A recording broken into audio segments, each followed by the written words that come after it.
اور عمران خان تو کہتے تھے میں کرپشن کو خاتمہ کروں گا اور چوروں لٹیروں کو پکڑوں گا. یار آپ کے اندر چور لٹیرے نکل رہے ہیں اور آپ یا تو انہیں سائڈ پہ کر دیتے ہیں, کچھ عرصے کے لیے کہہ دیتے ہیں آپ ٹی وی پہ نہ آئیں. کیا نیب کا کوئی قانون ان پہ, اس کا اطلاق ان پہ نہیں ہوتا؟ Number 1. Number 2, what have you done? Corona تو اب آیا ہے, کرنٹ اکاؤنٹ ڈیفیسٹ کو دیکھیں, ایکسپورٹس کو دیکھیں, بیڑا غرق ہو گیا بزنس کانفیڈنس کا. ایک طرح کا مطلب ایک ہی قسم کے لوگوں کو پکڑتے جا رہے ہیں, کسی جماعت کے لوگوں کو یا آئیڈیالوجی کے لوگوں کو. اور بڑی دکھ کی بات ہے, میں نے خواب تو نہیں دیکھا لیکن ہائنڈ سائٹ میں مجھے یہ لگ رہا ہے کہ کچھ نہ کچھ ہونے ضرور جا رہا ہے.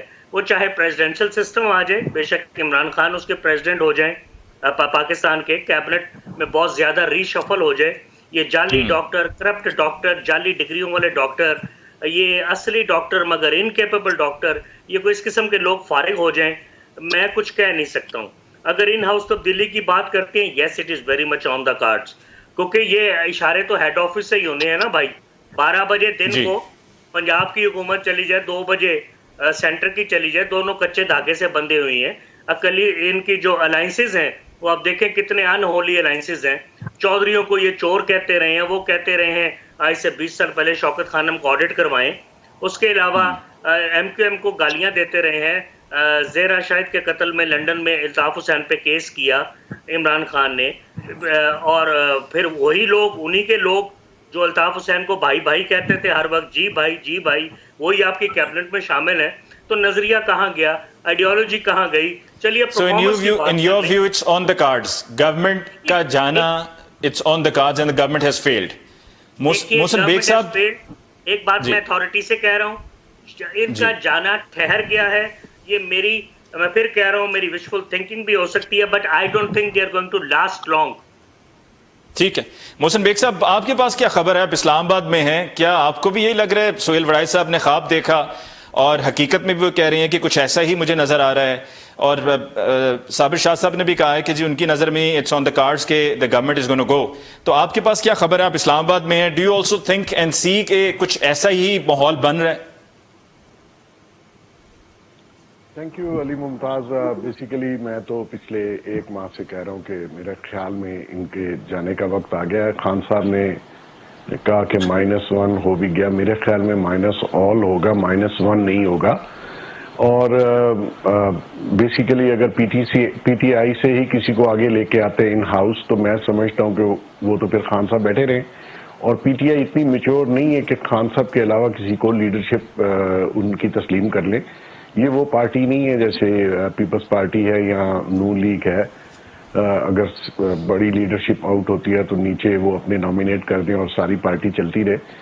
ان میں ابھی وہ صلاحیت موجود نہیں ہے, اور میں یہ سمجھتا ہوں کہ پارٹی ابھی میچور نہیں ہوئی. آپ نے ان کی گورننس کا سٹائل بھی دیکھ لیا, آپ نے ان کے پارلیمان کو وہ کس طریقے سے چلا رہے ہیں, بجائے اس کے کہ اپوزیشن پارلیمان کا ماحول خراب کرے, یہ خود خراب کرتے ہیں.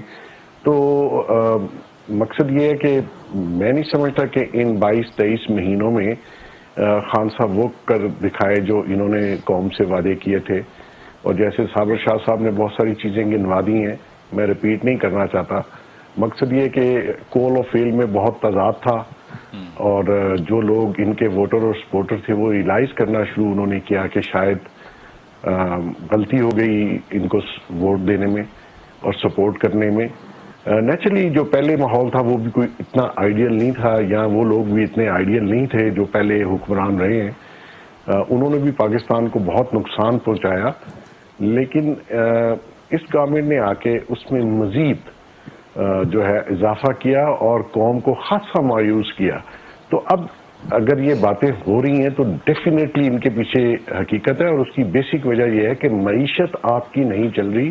آپ نے ایسا ماحول پیدا کر دیا جس سے پوری بزنس کمیونٹی ڈر کے گھر بیٹھ گئی, اور وہ سارا خوف جو تھا جو انہوں نے نیب کے ذریعے FBR کے ذریعے پھیلایا وہ اب لوگوں کی پاکٹ تک پہنچ گیا. کوئی شخص پاکٹ میں ہاتھ ڈالنا نہیں چاہتا. اگر پیسہ رولنگ میں نہیں ہوگا, انویسٹ نہیں ہوگا, تو نیچرلی آپ کی معیشت نہیں چلے گی اور آپ کے حالات بہتر نہیں ہوں گے, چاہے آپ جو مرضی کر لیجئے. ٹیکس جو دے رہا ہے اس کو مزید ٹیکس لگا دیجئے، لیکن کام چلے گا نہیں. تک لوگ ٹیکس تبھی دیتے ہیں جب ان کا روزگار اور بزنس چلتا ہے. آپ نے ساری بزنس کمیونٹیوں کو مافیا قرار دیا ہوا ہے. اب دیکھیے بزنس کمیونٹی والے اگر شوگر مافیا، سیمنٹ مافیا، یہ پیٹرول مافیا، ٹھیک ہے 19-20 لوگ بزنس میں کرتے ہیں، لیکن آپ ان کو گالی مت بنائیے. اور وہ لوگ جو امپلائمنٹ اور انویسٹمنٹ کرتے تھے اس ملک میں، جو وہ لوگ پیچھے ہو کے بیٹھ گئے. تو مقصد یہ ہے کہ چلتی ہوئی گورنمنٹ نظر نہیں آ رہی، اور آگے اگر چلنا ہے تو کوئی اس کا وے فارورڈ، کوئی پلان، کوئی چیز ایسی نہیں ہے جس پہ میں کہہ سکوں کہ آج چلیں ہم صبر کرتے ہیں اور 1 سال بعد حالات بہتر ہو جائیں گے. میں یہ سمجھتا ہوں کہ آنے والا ہر دن حالات کو مزید خراب کرے گا. ٹھیک، اور ان کا گورنمنٹ کے پاس میرے خیال میں کوئی پلان نہیں ہے. ٹھیک. سہیل وڑائچ صاحب، اگر یہ ان ہاؤس تبدیلی ہو بھی جاتی ہے تو کیا آپ سمجھتے ہیں کہ کوئی بہتری آئے گی؟ کچھ چیزیں جو بالکل اب جیسے کہ صابر شاہ صاحب نے کہا کہ فیلڈ گورنمنٹ ہے، محسن بیگ صاحب نے بھی بتایا کہ جس طریقے سے آپریٹ کر رہے ہیں، جو ان کا طریقہ کار ہے، جو گورننس ہے وہی ٹھیک نہیں ہے، تو کیا امپروومنٹ آئے گی؟ کیا فرق پڑے گا؟ میرا خیال ہے کہ جس حد تک ہم نیچے چلے گئے ہیں، جو بھی آئے گا اس سے بہتر ہی کرے گا.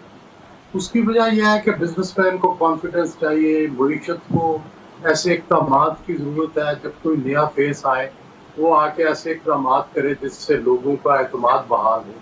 تو میرا خیال ہے کہ جب تک اب یہ تبدیلی نہیں آتی، ڈپریشن اتنا ہے، اتنے حالات خراب ہیں کہ اس وقت تک یہ توقع کرنا کہ کوئی معیشت میں کوئی نمایاں تبدیلی آ جائے گی، گورننس میں تبدیلی آ جائے گی، وہ میرا خیال ہے کہ اب فضول لگتا ہے.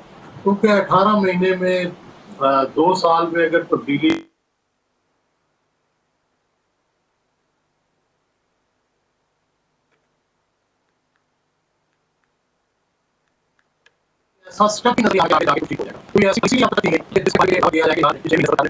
پہلے ہم نے کہا کہ ہر حکومت اگر کچھ سختیاں بھی کرتی ہے یا اکنامک پالیسیاں ہارڈ لاتی ہے یا ٹیکس زیادہ لیتی ہے تو وہ کہتی ہے کہ آپ ذرا 6 مہینے صبر کر لیں، 6 مہینے کے بعد کچھ ریلیکس ہو جائے گا.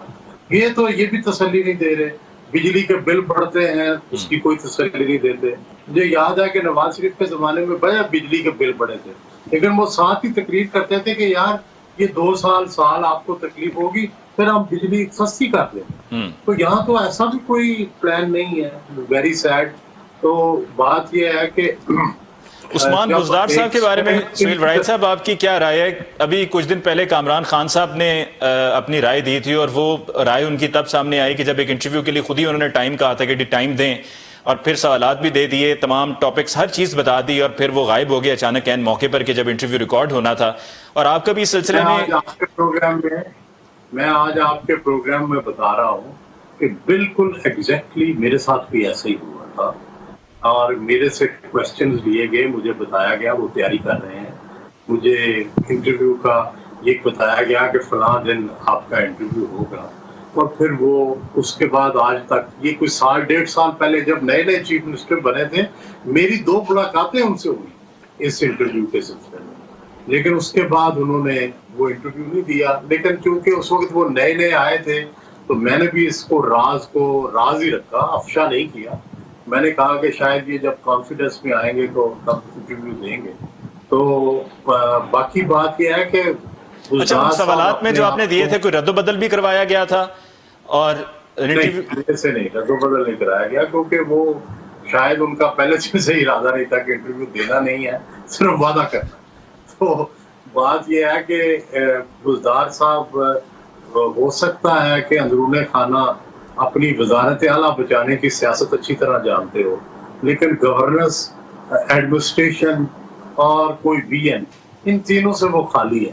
تو ابھی تک کوئی ایسی چیز نظر نہیں آئی جس سے یہ توقع کی جا سکے کہ ان کے اندر کوئی بہتری آ رہی ہے. ماسوائے اس کے کہ وہ آپ کپڑے اچھے پہنتے ہیں، ماسوائے اس کے کہ وہ 2-4 لفظ لکھے ہوئے اچھے پڑھ لیتے ہیں، لیکن باقی کوئی ان کے اندر تبدیلی نہیں آئی. ہاں مضبوط وہ ضرور ہوئے ہیں، چیف سیکرٹری انہوں نے فارغ کیے ہیں، آئی بی فارغ کیے ہیں، لیکن یہ ساری بلیسنگ عمران خان صاحب کی.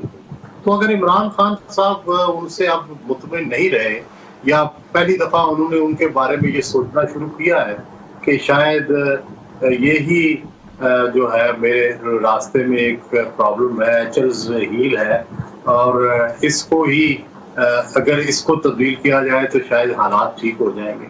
تو میرا خیال ہے کہ اس طرف سوچ بڑھ رہی ہے.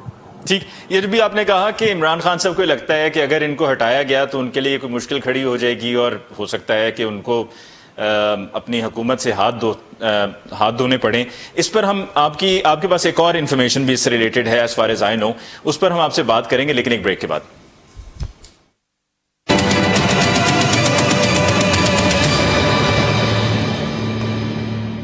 ناظرین، بریک کے بعد ایک دفعہ پھر آپ کو کہتے ہیں خوش آمدید. گفتگو کو آگے بڑھاتے ہوئے سہیل وائد صاحب، آپ نے بھی وقفے پہ جاتے ہوئے کہا تھا کہ عمران خان صاحب کو لگتا ہے کہ اگر عثمان بزدار صاحب کو ہٹا دیا گیا تو ان کے لیے ان کی پوزیشن خطرے میں ہوگی، ان کی حکومت خطرے میں ہوگی.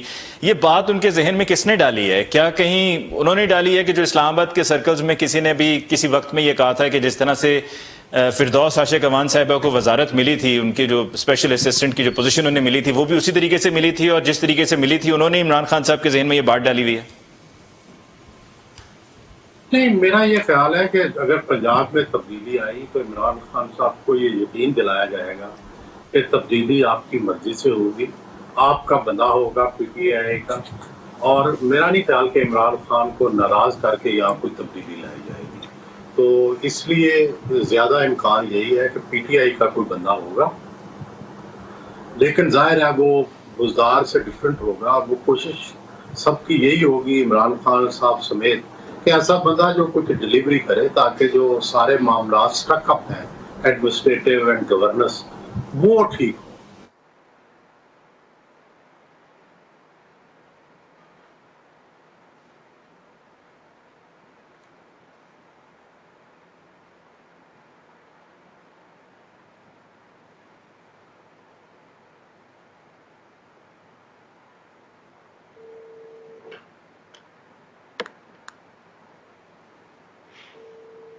صاحب کو یہ ساتھ لائے گا کہ آپ کو دور کرنا ہے، بلکہ اس کے اوپر ساتھ لائے گا اس سے آپ مضبوط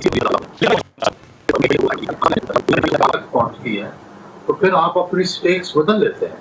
تو اب جب ان کی طرف اشارہ ہو رہا ہے گورننس کا، بیڈ گورننس کا، اور فیڈرل گورنمنٹ کی کے بارے میں یہ ہو رہا ہے کہ آلٹرنیٹ آنا چاہیے، تو کیسے ممکن ہے کہ اگر انہیں قربانی پنجاب میں دینی پڑے تو وہ نہ دیں؟ میرا خیال ہے کہ اب ایسا وقت آ گیا کہ 2 سال انہوں نے بھی دیکھ لیا کہ بھئی یہ معاملہ ٹھیک نہیں چل رہا. تو بزدار صاحب سے جو ان کی توقعات تھی میرا خیال ہے وہ بھی پوری نہیں ہوئی، اور وہ اپنی جو قریبی لوگ ہیں ان کو کہتے ہیں کہ بھئی بزدار صاحب سے اتنی جو توقعات تھی کہ ٹھیک ہو جائے گا، معاملہ ہو جائے گا. اب میرا خیال ہے کہ وہ اس طرح کی ان سے توقعات نہیں رہی بزدار صاحب. ٹھیک. صابر شاہ صاحب، آپ کو لگتا ہے کہ یہ سب اگر ہوتا ہے تو یہ عنقریب ہونے والا ہے؟ کیونکہ جب پیپلز پارٹی کا دور تھا تو 5 سال زرداری صاحب کے یہی کہا جاتا رہا جی گورنمنٹ ابھی گئی سو ابھی گئی، لیکن 5 سال پورے کیے پیپلز پارٹی کی گورنمنٹ نے. پی ایم ایل این کی گورنمنٹ کے لیے بھی ہمیشہ یہی کہا جاتا رہا، بڑا زور لگایا گیا کہ جی پی ایم ایل این کی گورنمنٹ گئی، دھرنا بھی ہوا، احتجاج بھی ہوا. عمران خان صاحب آج بھی اس دھرنے کو، اس احتجاج کی بات کرتے ہیں، لیکن 5 سال پورے کیے جیسے تیسے بھی ہوئے. تو کیا یہ بھی اب ہونے جا رہا ہے؟ کیونکہ عثمان بزدار صاحب کی بھی تبدیلی کو لے کے 2 سال میں کتنی مرتبہ خبریں آئیں کہ جو پرائم منسٹر صاحب لاہور آ رہے ہیں، لاہور کا ان کا وزٹ ایکسپیکٹڈ ہے، اس وزٹ میں وہ چینجز کر کے جائیں گے، منسٹرز کی چینجز بھی ہوں گی اور ہو سکتا ہے چیف منسٹر کی بھی ہو جائیں، لیکن نہیں ہوا ہے. علی، پہلی بات تو یہ ہے کہ پیپلز پارٹی کی گورنمنٹ میں زرداری صاحب نے تو 5 سال پورے کیے، لیکن ان کا بھی ایک وزیر اعظم ڈسکوالیفائی ہوا تھا، یوسف رضا گیلانی، اور دوسرے وزیر اعظم آئے تھے. اسی طرح نواز شریف صاحب آپ کو پتہ ڈسکوالیفائی ہوئے، اور شاہد خاقان عباسی بھی آئے. تو یہ 2 چیزیں بھی ذہن میں رکھیں جہاں تک زرداری صاحب کا تعلق ہے. ایک تو اس وقت ٹیررزم بڑے عروج پر تھا، اور ہمارے ہاں جو خفیہ ہاتھ یا پپیٹیئرز ہوتے ہیں جو پتلی تماشا کرتے رہتے ہیں کچے دھاگوں سے، وہ چانس نہیں لینا چاہ رہے تھے. دوسرا، زرداری صاحب نے ایک عجیب تماشا کیا، آپ کو یاد ہوگا میمو گیٹ سکینڈل آ گیا تھا، تو وہ انہوں نے ہمارے بہت سارے طاقتور اداروں کو بیک فٹ پہ دھکیل دیا تھا، اور کوalition سپورٹ فنڈ میں بھی بہت زیادہ کمی ہو گئی تھی، اور کچھ عرصے کے لیے تو وہ بند بھی ہو گیا تھا. میاں نواز شریف کا جہاں تک تعلق ہے تو وہ تو میرے خیال ہے ڈاواں ڈول ہی رہے ہیں دھرنے کے بعد. آپ دیکھیں جہاں تک عمران خان کا تعلق ہے، دیکھیے گزارش یہ ہے، آپ جتنے مرضی تابع دار وزیر اعلیٰ ہوں، جتنے مرضی آپ کلرک مائنڈیڈ ہوں، نوکر ہوں، ٹوتھ لیس ہوں، ہزاروں کام ایسے ہیں جو آپ اگر کریں تو آپ کو کوئی وزیر اعظم نہیں روکے گا، ظالم سے ظالم ہو، کرپٹ سے کرپٹ ہو، شہر میں آپ صفائی کروائیں. آپ دیکھیں شہر میں جو چیزیں مل رہی ہیں ہر سڑک پہ ڈفرنٹ ریٹ ہے، غریبوں کا بیڑا غرق ہو چکا ہے. اور اس کے علاوہ ٹرانسپورٹ کے مسائل ہیں، اس کے علاوہ صفائی کے مسائل ہیں، اس کے علاوہ صحت کے مسائل ہیں. اگر یہ آپ کام تھوڑے تھوڑے بھی روز کریں آپ کو کوئی نہیں روکے گا، آپ کی وزارت اعلیٰ کو کوئی خطرہ نہیں ہوگا. یہ پاکستان تحریک انصاف وہ پارٹی ہے جس کی بنیاد چندے پہ ہے. شوکت خانم ہاسپٹل کی بنیاد چندے پر ہے. کوئی پاکستانی ایسا نہیں عبدالستار ایٹی سمیت مرحوم سمیت جس نے چندہ نہ دیا ہو عمران خان کو. تو یار لوگ ایکسپیکٹ کرتے ہیں کہ ان کی ایک کال پہ ہم چلے اور ہمارے ساتھ اب یہ کر رہے ہیں. انڈائریکٹ ٹیکسیشن اتنی زیادہ ہے کہ you know what is the government doing? They are robbing Peter to pay Paul. عوام سے ہی پیسہ لے رہے ہیں وہ. They are taxing the already taxed. مجھے بتائیں پراپرٹی ٹیکس کنال 2 کنال والے آدمی کو تو زیادہ لگ جاتا ہوگا، یہ جن کا 50-100 کنال کے یہ محل ہیں ان کو کتنا پراپرٹی ٹیکس آتا ہے؟ آپ مجھے بتائیے ایک بات. روزانہ یار ٹماٹر کا ریٹ ڈیفرنٹ ہے، روزانہ گوشت کا ریٹ ڈیفرنٹ ہے. یہ کیا بدماشی ہو رہی ہے؟ لوگ تو کر ہی رہے ہیں، آپ روکنے والے ہی نہیں ہیں. آئیں آپ کو میں یہ لاہور شہر کی سڑکوں پہ گند دکھاؤں، آئیں میں آپ کو لا لیسنس دکھاؤں. تھانہ بھی اسی طرح، پٹواری بھی اسی طرح، وہی کلچر ہے. کون سا ریکارڈ کمپیوٹرائز ہوا، کون سا ریکارڈ ڈیجیٹلائز ہوا؟ اسکول بھی بدماشی کر رہے ہیں پرائیویٹ اسکولوں والے. یہ صحت کی سہولتیں آپ کے سامنے ہیں. کورونا کے اندر اتنا بڑا فیاسکو ہوا ہے، پرائیویٹ ہاسپٹلز نے من مانی فیسیں چارج کی ہیں. سرکاری ہسپتال جو ہیں ان کے پاس نہ بستر تھے نہ پوری سہولتیں تھیں، اور آپ تالیاں بجاتے جا رہے ہیں، ڈاکٹروں کے لیے بھی اپنے لیے بھی تالیاں بجواتے جا رہے ہیں. اگر یہ کورونا کم ہو گیا ہے یا ہوگا تو یہ آپ کی وجہ سے ہوگا. مجھے بتائیں یار، خدا کا واسطہ ہے. محسن بیگ صاحب آپ کی طرف آتے ہوئے، آپ کو پرسنلی بھی بہت سی ایکسپیکٹیشنز تھیں ڈیفینیٹلی، ایز بہت سے اور لوگوں کو بھی تھیں پرائم منسٹر عمران خان صاحب سے. تو عمران خان صاحب سے آپ کو سب سے زیادہ کس بات پر ڈس اپوائنٹمنٹ ہوئی ہے؟ علی، میری طرح پوری قوم جنہوں نے ان کو ووٹ دیا، سپورٹ کیا، وہ سارے بیچارے مایوس ہیں، کیونکہ جتنی جو پرومسز انہوں نے قوم سے کیے اور جو ہمارے پہلے کی گورنمنٹس تھیں یا لیڈران تھے ان سے خان صاحب نے ایک مختلف بیانیہ قوم کے آگے رکھا، اور احتساب کا نعرہ، ایک تبدیلی کا نعرہ، اور ایک ملک کی عزت اور وقار کو بڑھانا تھا. اب 22 مہینے میں وہ ساری باتیں پیچھے رہیں گی. ابھی میں دونوں دوستوں کو سن رہا تھا، عثمان بزدار صاحب. دیکھیے ابھی بلیم سارا عثمان بزدار صاحب کے فیلئر کا یا ان کو سلیکٹ کرنے کا وہ عمران خان صاحب کے اوپر آ رہا ہے. اسی طرح عمران صاحب کو یہاں پہ بٹھانے کا بلیم بھی کسی اور کے اوپر جا رہا ہے، اور وہ سمجھتے ہیں لوگ کہ جی ان کی وجہ سے خان صاحب گورنمنٹ میں ہیں، تو وہ بھی سوچ رہے ہیں کہ کتنا عرصہ ہم نے بلیم کھانا ہے، کتنا عرصہ ہم نے بدنامی لینی ہے. اور اسٹیبلشمنٹ یہ سمجھتی ہے کہ اگر ملک کا نقصان ہے، وہ ریاست کا ادارہ ہے، انہوں نے ریاست کو ڈیفینڈ کرنے کی قسم کھائی ہے، کسی گورنمنٹ کو نہیں، کسی شخص کو نہیں. تو مقصد یہ ہے کہ میرے سمیت ہر وہ شخص جو بیچارہ مڈل، اپر مڈل یا لوور مڈل کلاس سے تھا، جو ایک تبدیلی کا خواہش مند تھا اور پرانی گورنمنٹ جو تھیں اسٹیٹس کو کے خلاف تھا، اس نے بہت ساری امیدیں خان صاحب سے باندھ لی تھیں. اور خان صاحب کا فیلئر جو ہے ابھی تک کا، اس کا سب سے بڑا جو نقصان ہوا ہے وہ یہ ہے کہ لوگوں کی امیدیں ٹوٹی ہیں ان سے. وہ لوگ جو اس پولیٹیکل سسٹم میں کسی قسم کا حصہ لینا ہی نہیں چاہتے تھے، فیڈ اپ تھے، وہ اپنی فیملیوں کے ساتھ، بچوں کے ساتھ ان کے دھرنوں میں جاتے رہے، ان کے جلسوں میں جاتے رہے. ایک نیا ٹرینڈ بنا. وہ قوم، اس قوم میں وہ مڈل کلاس جو ان کے جلسوں میں جاتی رہی، وہ کبھی کسی اور کے جلسے میں نہیں گئی اپنی فیملی ساتھ لے کے. تو ان لوگوں کی امید ٹوٹی ہے. آپ دیکھیے عثمان بزدار صاحب کو آپ نے جس کی بھی خواہش پر اتنے بڑے پروونس کا چیف منسٹر بنایا، کچھ تو خدا کا خوف کیجئے. آپ میرٹ کی بات کرتے تھے، آپ نے کہا تھا میرٹ پہ دنیا اس پاکستان کو میں لے کے آؤں گا. یہی وہ میرٹ ہے. ان پنجاب کے لوگوں کی آپ نے توہین کی ہے. آپ نے پنجاب میں لوگوں نے بزدار صاحب کو ووٹ نہیں دیا، آپ کو دیا تھا. آپ کا فیلئر ہے ایسے شخص کو وہاں بٹھانا، اور وہ بھی کسی کی خواہش پہ. آپ بار بار سہیل صاحب سے اور میرے بھائی سے پوچھ رہے تھے کہ جی کس نے بٹھایا، تو آپ کو بھی پتا ہے، نام لینا ضروری تو نہیں ہے. مقصد یہ ہے کہ یہ اگر آپ نے اس گورنمنٹ کو خواہشات پر اور اسی طرح چلانا ہے تو میں سمجھتا ہوں لوگ بیچارے مایوس ہیں میرے سمیت, اور اس میں کوئی مبالغہ نہیں ہے. لوگوں نے بہت امیدیں رکھی تھی, بہت امیدیں باندھی تھی, تبھی ان کا ساتھ دیا. اب ایسی تبدیلی جو ہے جس سے سب لوگ زخمی بھی ہیں اور مایوس بھی ہیں, تو نیچرلی ان کا بنتا ہے کہ وہ ٹھیک. خان صاحب محسن بیگ صاحب, we've got to take a break over here. Sohail Warraich صاحب کا ہم شکریہ ادا کریں گے. سر آپ کا بہت بہت شکریہ کہ آپ نے ہمیں جوائن کیا. ناظرین بریک لیتے ہیں, بریک کے بعد ہم لوٹ کر آئیں گے تو ڈسکشن کو کنٹینیو کریں گے. اور جو یہ جے آئی ٹی کی پچھلا ہفتہ پوری بات ہوتی رہی ہے کہ جی ٹھیک جے آئی ٹی کون سی ہے, علی زیدی کی ہے یا دوسری والی جے آئی ٹی ہے, اس پہ بھی بات ہوگی ایک بریک کے بعد.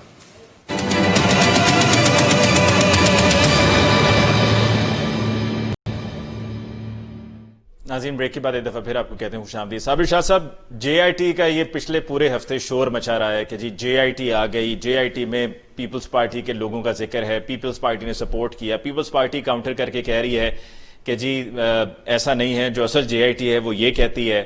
تو یہ معاملہ صرف کیا یہ پولیٹیکل گیمکس ہیں, ایک دوسرے پر الزامات لگا کے ایک دوسرے کو گندا کرنا, یا ایک عام آدمی تو یہ جاننا چاہے گا کہ جی اصل حقائق کیا ہیں, وہ اصل حقائق سامنے لائے جائیں, لیکن ان حقائق میں بھی لوگوں کو کنفیوز کیا جا رہا ہے کہ اگر نواز شریف صاحب کو اور ان کی پارٹی کو کہا جاتا رہا کہ جی چور ہیں, انہوں نے ملک کو لوٹ کے کھا گئے, پیسہ سارا باہر لے گئے, لیکن ان کی پھر جماعت کی طرف سے جو کاؤنٹر نیریٹو آتا رہا اس نے عوام کو کنفیوز کر دیا. اس لیے بہت سے لوگ ایسے سمجھتے تو کہتے تھے کہ جی ہاں جی واقعی یہ بات سچ ہے کہ انہوں نے ایسا کیا. بہت سے لوگ یہ کہتے تھے کہ جی الزام لگایا گیا, اور یہاں بھی لوگوں کی زندگیوں سے کھیلا گیا ہے, لوگوں کو قتل کیا گیا ہے, لیکن اس کو بھی الجھن کا شکار کر دیا, اس معاملے کو کنفیوز کر کے رکھ دیا. علی, پہلی بات تو یہ ہے کہ آپ کو یاد ہوگا اور آپ اپنے حافظے پہ بھی زور دیں کہ میاں نواز شریف یا آصف زرداری نے کبھی یہ نہیں کہا کہ ہم چوروں کو پکڑیں گے اور ہم بڑے ایماندار ہیں, ہمارے کپڑے بڑے صاف ہیں. وہ ایسی گفتگو کرتا ہی نہیں تھے.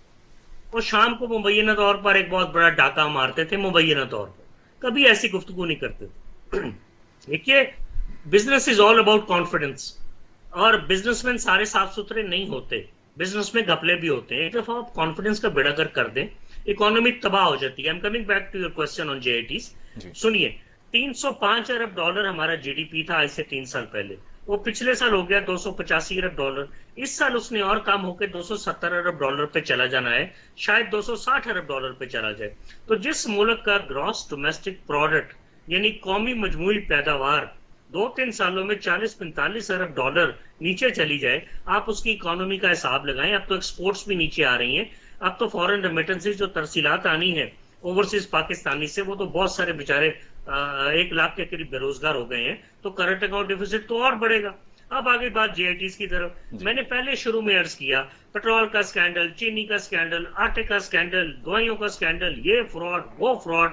ان کو کسی نے کہا ہے کہ جناب ان سکینڈل سے توجہ ہٹانے کے لیے آپ اس طرح کریں, ڈائیورشن کریں, یعنی ڈسٹریکٹ کریں لوگوں کی توجہ, کچھ اور ایشوز لے آئیں. وہ علی زیدی سے اگر جی آئی ٹی آپ نے یہ 4-5 سال پہلے والا دفن شدہ ایشو کھلوانا ہی تھا تو انہیں بتائیے یار اپنے الفاظ پہ تو کنٹرول رکھیں کہ جی وہ کو موٹر سائیکل والا لفافہ دے گیا. آپ اتنے نان سیریس لوگ ہیں, آپ فیس بک پہ بیٹھے ہوئے ہیں, آپ ٹویٹر پہ بیٹھے ہوئے ہیں. 4-5 سال پہلے سے کیا ہوا؟ صرف کسی ایک حکومت کا بھی قصور نہیں ہے, طاقتور اداروں کا بھی قصور ہے. وجہ یہ ہے کہ خیبر پختونخوا اور بلوچستان میں جب وہ دہشت گردوں کو مارتے ہیں ہماری دعا سے اور پوری قوم کی مینڈیٹ سے اور اللہ کے فضل سے, کیا ہر دہشت گرد کو مارنے کے بعد جے آئی ٹی بنتی ہے؟ نہیں بنتی. تو اس عزیر بلوچ کے چکر میں جے آئی ٹی اگر بنائی گئی تو جو اس کے بینیفیکٹر تھے, جنہوں نے اس کو سنبھالا, جنہوں نے اس کو بدماش بننے میں مدد دی, جو اس کو استعمال کرتے رہے, سوائے عزیر بلوچ کے کون پکڑا گیا ابھی تک؟ تو یہ سوال طاقتور اداروں سے بھی ہوں گے. لوگ منہ پہ نہیں بولیں گے ڈر کے, تو دل میں تو لوگ بات کر رہے ہیں. تو گزارش یہ ہے کہ آپ ایسے پودوں کو پنپنے کیوں دیتے ہیں, خاردار پودوں کو کاٹ کیوں نہیں دیتے؟ کبھی یہ اس پہ جاسوسی کے بھی مقدمے ہیں, بغاوت کے بھی مقدمے ہیں, قتل و غارت کے بھی مقدمے ہیں. تو کون آپ کو برا کہتا اگر اس طرح کا کوئی پودا کاٹ دیا جاتا, اس کو بنانے والے کاٹ دیے جاتے؟ کیوں نہیں؟ انڈیا میں جب کسی آتنک وادی کو یا دہشت گرد کو جب وہ پکڑتے ہیں یا مارتے ہیں یا پھانسی دیتے ہیں, کوئی اپوزیشن نہیں بولتی, ایک ڈرامہ ہوتا ہے, کوئی سپریم کورٹ نہیں بولتی, عوام خوش رہتی ہے, فلمیں بنتی ہیں. یار آپ ایک آدمی کو بدماش بنا دیتے ہیں, وہ 200 آدمی کو قتل کر دیتا ہے, بیڑا غرق کر دیتا ہے پورے شہر کا. پہلے اسی طرح الطاف حسین بدماش بنا, ٹھیک ہے جی. 35 سال میں کراچی کا کیا ہوا؟ بھتہ خوری, بدماشی, قتل و غارت. آپ نے اتنے خوبصورت شہر کا جس کا موازنہ نیو یارک، لنڈن اور بیروت کے ساتھ ہوتا تھا آج سے 45 سال پہلے، اس کا بیڑا غرق کر دیا آپ نے. سڑکیں ٹوٹی ہوئی ہیں، نالے رننگ شارٹ آف ٹائم ہے. محسن بیگ صاحب سے بھی ان کی اوپینین لینا چاہوں گا جی جے آئی ٹی پہ. صابر شاہ صاحب، بیگ صاحب کیا ایڈرز اینڈ بیٹرز جو ہیں ان کا پتہ چلے گا، وہ سامنے آئیں گے، یا جیسے کہ ابھی صابر شاہ صاحب سے سوال پوچھتے ہوئے میں نے کہا کہ جی کنفیوژن کا شکار کر دیا لوگوں کو، تو یہ کنفیوژن میں ہی معاملہ دب جائے گا؟ ایک بات تو علی زیدی صاحب ٹھیک کہتے ہیں، موٹر سائیکل پہ کوئی شخص آیا، وہ ان کو جے ٹی رپورٹ دے کے چلا گیا، کیونکہ میرا خیال میں وہ خود بھی بربلا کہتے ہیں میرے پیچھے کسی کا ہاتھ ہے اور میں پیپلز پارٹی کی گورنمنٹ کو اور پیپلز پارٹی کو اور سندھ گورنمنٹ کو بے نقاب کر کے گراؤں گا. خفیہ ہاتھ. ان چیزوں پہ نہ تو گورنمنٹس گرتی ہیں نہ کسی کو فرق پڑتا ہے. پیپلز پارٹی ایک ماڈریٹ جماعت ہے، اس کی خامیاں اپنی جگہ، اس کے جو بھی نقائص ہیں ان کے اندر، لیکن میں یہ سمجھتا ہوں کہ آج تک پیپلز پارٹی میں وہ ایک ونگ نہیں بنا جس کو آپ ملیٹنٹ ونگ کہتے ہیں. وہ اس چیز کے اوور آل پیپلز پارٹی خلاف ہے، اس کا شکار بھی خود رہی. مقصد یہ ہے کہ یہ ڈیورژن ہی ہے، جیسے صابر شاہ صاحب نے کہا، کوئی تک نہیں بنتی کہ آپ اس کو لے کے آ جائیں اور ایک کنٹروورسی چل پڑے. اور میں عزیر بلوچ صاحب کو نہیں جانتا، ان کا بیک گراؤنڈ نہیں اتنا ہی جانتا ہوں جتنا میڈیا میں آیا. مقصد یہ ہے کہ یہ کوئی اتنا بڑا کیریکٹر نہیں تھا جتنا انہوں نے بنا کے پیش کر دیا اور 200 مرڈر ڈال دیے اس پہ. ہماری لا انفورسمنٹ ایجنسیز عموماً یہ کام کرتی ہیں کہ لوگوں کو اتنا بڑا بنا کے ان پہ ساری چیزیں مقدمے ڈال کے، کیونکہ انٹریس کیسز بہت سے ہوتے ہیں جو ایسے لوگوں پہ ڈال دیے جاتے ہیں. میں سمجھتا ہوں ہوگا کچھ نہیں. اینڈ آف دا ڈے جب ٹرائل میں یعنی کہ معاملہ دب جائے گا، حقیقت پتہ چل جائے گی کیا ہے. معاملہ دب جائے گا، دب بھی جانا ہے جی. اس کا کیا ہونا ہے؟ مطلب ہی از اے نارمل مین. اور جو بھی پولیٹیکل پارٹی ہوتی ہے، ایسے لوگ پولیٹیکل پارٹیز اور لیڈروں کو اپروچ ضرور کرتے ہیں. ان بیچاروں کی بھی ویکنس ہوتی ہے، ووٹ لینے ہیں اس ایریے میں. وہ دیکھتے ہیں کس شخص کا انفلوئنس ہے. لیاری میں مولانا طارق جمیل صاحب کا تو انفلوئنس نہیں ہوگا، کسی گینگسٹر کا ہی ہوگا، تو لہٰذا انہوں نے اپروچ کیا ہوگا اس کو. تو اس میں کوئی یہ ہمارے ہاں ہر پولیٹیشین کر رہا ہے، ہر جماعت کر رہی ہے، تو اس میں کوئی اتنی بڑی بات نہیں جتنی انہوں نے بنا کے پیش کر دی. ٹھیک، Mohsin Baig Sahib, we've got to close the show for tonight. آپ کا بہت بہت شکریہ کہ آپ نے ہمیں آج کے پروگرام کے لیے جوائن کیا. صابر شاہ صاحب آپ کا بہت بہت شکریہ، اور سہیل ورائد صاحب کا ہم نے پہلے شکریہ ادا کیا. ناظرین، مجھے علی ممتاز کو آج کے پروگرام سے دیجیے اجازت. انشاءاللہ اب آپ سے ملاقات ہوگی کمنگ فرائیڈے. تب تک کے لیے اپنا خیال رکھیے گا. اللہ نگہبان.